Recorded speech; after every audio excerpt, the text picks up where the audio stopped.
banyak sekali ragam hama dan penyakit yang menyerang tanaman kakao. Namun di Indonesia, utamanya ada sekitar 6 jenis yang harus diawasi. Hama-hama dan penyakit inilah yang bertanggung jawab atas penurunan produktivitas kakao di Indonesia dan penurunan pendapatan petani. Karena kakao adalah bisnis, kita perlu secara sistematis menangani dan menanggulangi hama-hama dan penyakit tersebut sebelum mereka menghancurkan hasil panen kita.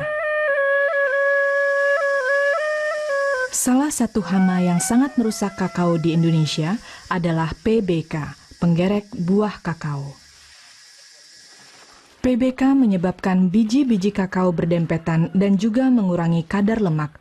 Keunggulan dari biji-biji kakao sebenarnya terletak pada kadar lemaknya, yang mana dapat diolah menjadi mentega kakao dan coklat.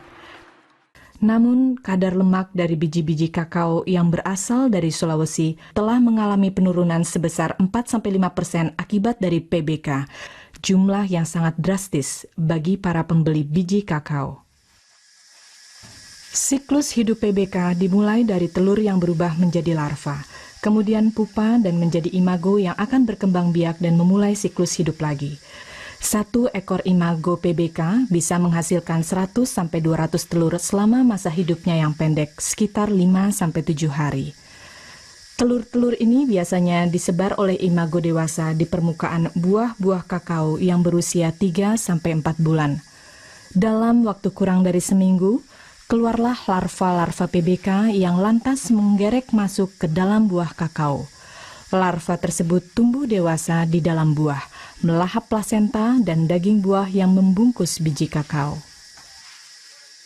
Setelah kira-kira 2 minggu berpesta pora di dalam buah kakao, larva dewasa akan menggerek keluar dan turun menggunakan benang tipis, mencari tempat yang gelap dan tersembunyi untuk menempelkan dirinya. Lalu di bawah daun yang tersembunyi itu, larva menggulung diri menjadi kepompong atau pupa dan keluar seminggu kemudian sebagai ngengat atau imago. Imago tersebut akan terbang dan hinggap ke buah-buah kakao untuk meneruskan siklus pengerusakannya. Buah yang terjangkit PBK akan terlihat matang sebelum waktunya, namun warnanya tidak beraturan. Bagian dalam buah yang sudah dimakan oleh larva PBK akan berwarna coklat kehitaman. Akan terlihat pula garis kehitaman bekas lubang gerekan larva pada kulit buah dan biji-bijinya akan sulit untuk dikeluarkan. Biji-biji PBK ukurannya kecil, dempet, rendah kadar lemaknya, begitu pula rendah harga jualnya. Cara terbaik untuk mencegah perkembangan dan penyebaran PBK adalah dengan menerapkan PSPSP secara rajin dan teratur. Panen sering bisa menghentikan siklus hidup PBK, maka sebaiknya dilakukan sepanjang tahun termasuk di luar musim panen raya. Pemangkasan membiarkan sinar matahari dan sirkulasi udara masuk. Selanjutnya, sanitasi daun mengurangi kemungkinan tempat-tempat gelap dan tersembunyi yang bisa menjadi rumah pupa PBK. Kemudian pemupukan dapat membantu memperkuat pohon kakao dan mengurangi serangan PBK.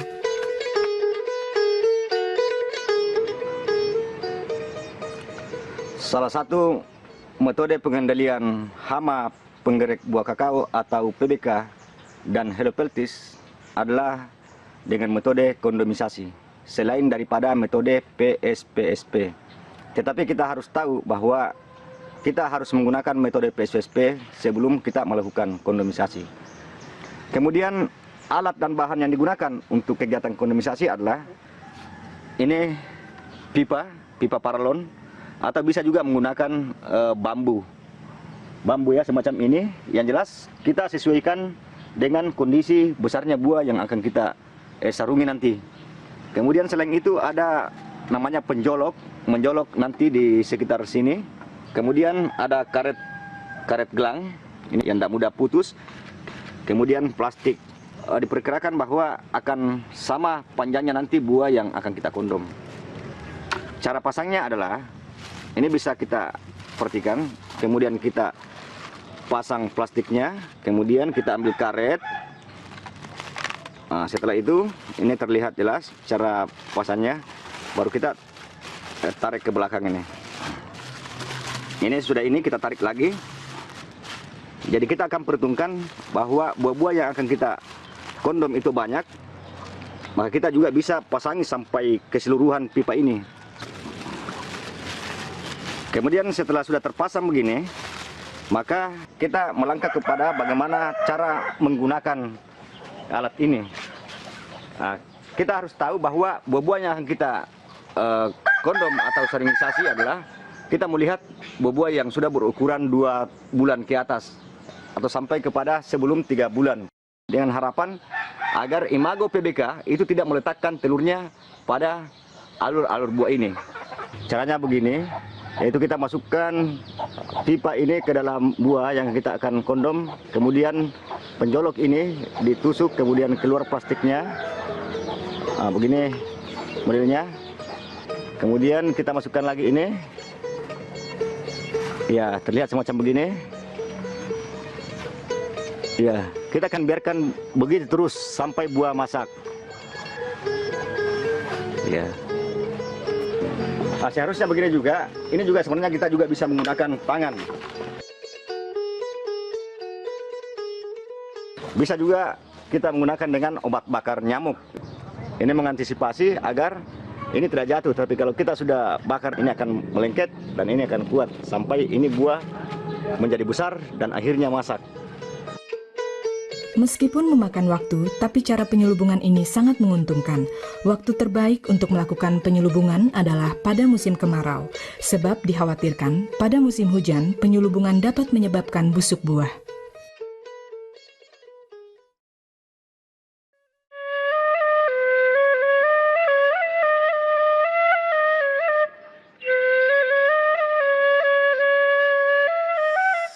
Helopeltis menyerang pohon kakao yang lemah, bisa karena sinar matahari yang berlebihan, hama, atau penyakit lain.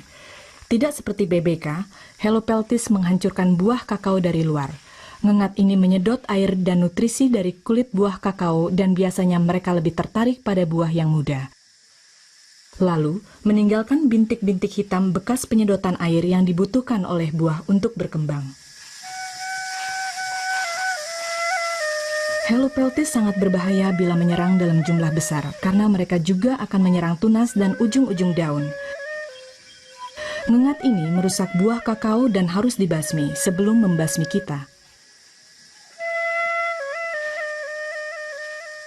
Ada beberapa cara untuk menyingkirkan Helopeltis. Cara pertama adalah dengan membudidayakan semut hitam di pohon kakao. Pertama, ini akan dicincang-cincang. Ya, setelah itu kita masukkan ke dalam kantong plastik. Ya, ini diisi setengah. Selanjutnya kita kasih masuk daun kelapa. Ini gunanya sebagai tempat nanti bertelur daripada semut hitam tersebut. Hasilnya kita pasang di sini, nantinya ini berfungsi untuk memindahkan daripada semut yang sudah ada. Jadi ini tempat pengembang-biakan, ya gunanya nanti ini untuk dalam rangka penyebaran. Ini setelah 1 bulan kemudian, kira-kira 1 bulan, ini sudah ada hasilnya seperti ini. Ya.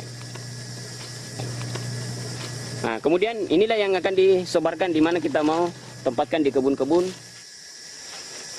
Ya, jadi ini setelah kita ambil dari sumber pengembangan semut, maka ini kita pindahkan ke kebun yang kita inginkan. Oke, setelah kita pasang, maka ini akan dirobek. Ya, seperti ini. Ini gunanya supaya air tidak tinggal di dalam. Ya. Ya, sekitar itu. Ya, jadi ini akan beradaptasi nanti dengan lingkungannya di sini, dan dia akan bisa berkembang lebih banyak. Yang pada fungsinya adalah mengendalikan daripada PBK, kemudian Helopeltis.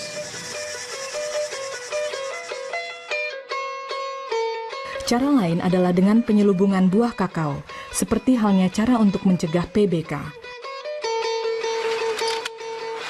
Namun cara terbaik untuk menyingkirkan Helopeltis adalah PSPSP, dengan pengaturan pohon pelindung yang tepat dan pemupukan akan memperkuat kembali kondisi pohon kakao dan mengurangi kemungkinan serangan Helopeltis.